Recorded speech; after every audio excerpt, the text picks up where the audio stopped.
student that's homeschooled that's going to come up and speak, and I would like you to give her a very warm welcome. I don't know how often she's done this, but Julia Jimenez, come forward and tell us a little bit about yourself. Hello, my name is Julia Jimenez. I am a homeschooled student. I'm currently a sophomore, and I have homeschooled all through middle school and will continue until I graduate. I've been speaking today, and I am currently, last year, won the Lincoln Douglas debate for the state of Hawaii. Thank you. I'm an active member in Generation Joshua and is now the VP, the Vice President of the club. And when I was asked to talk to you today, I was very excited because I love doing things like this and talking to people about this subject and trying to get people to be involved. So I want to thank all of you for coming out here today and for getting involved because we need more people like you. A public debt is a kind of anchor in the storm. But if that anchor be too heavy for its vessel, she will be sunk by the very weight which was intended for her preservation. Charles Caleb Fulton.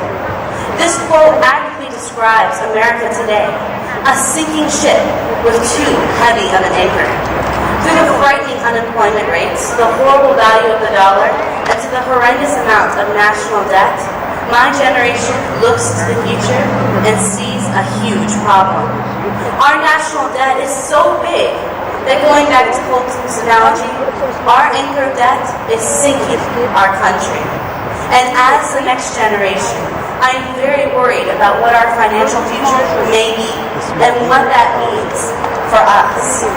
Because of that national debt, the government is trying to solve this huge problem by taxes.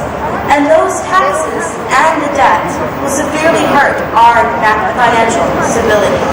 According to the U.S. National Debt Clock, our national debt is $15.6 trillion.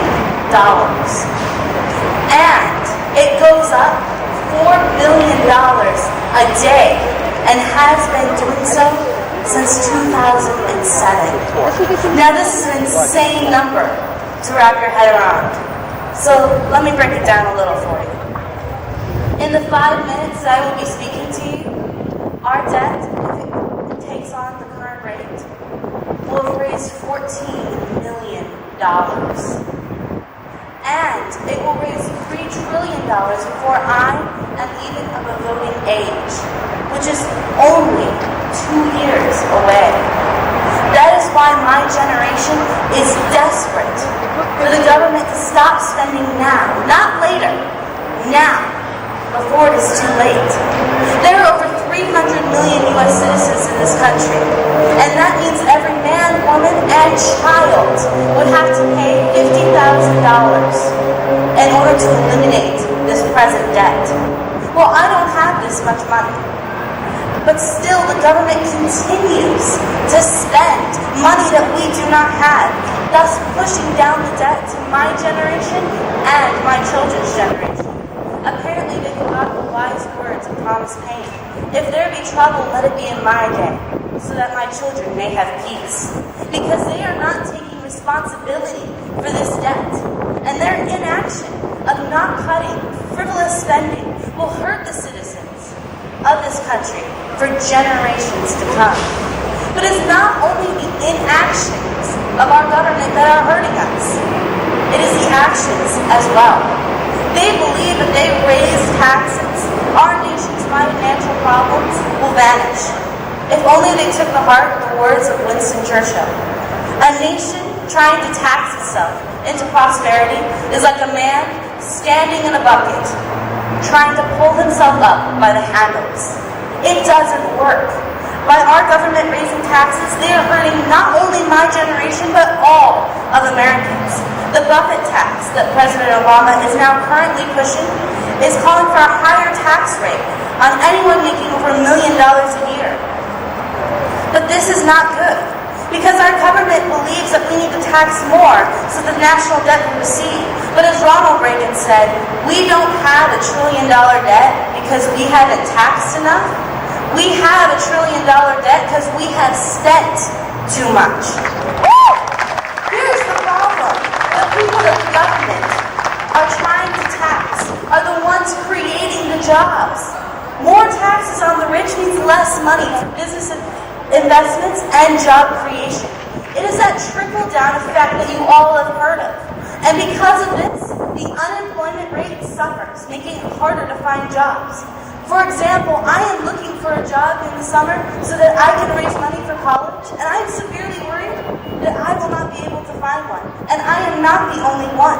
Even college graduates are having a hard time finding jobs and must go out for entry-level positions, just as experienced adults who are just trying to feed their families and have to go out for these entry-level positions that would usually go to people of my age.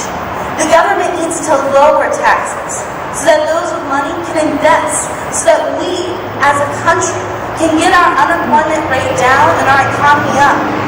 Also, our government needs to clean up its act and stop spending money that we do not have, so that my generation doesn't have to pick up the pieces of a broken country.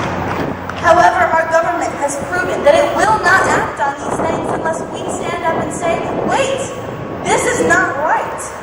The next generation can do its part by joining Generation Joshua and clubs just like it that encourage young people to get involved in their government and to make a stand for our future. But we also need adults, voting adults like yourselves, to vote out the politicians who are sinking this country with debt and taxes and replace them with leaders who actually care about the country that they are leaving behind for those of us that will follow. We cannot do this alone.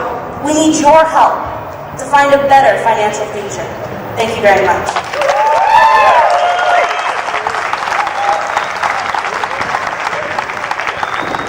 Oh my God, watch out! She's gonna run for office. Yeah. But he's so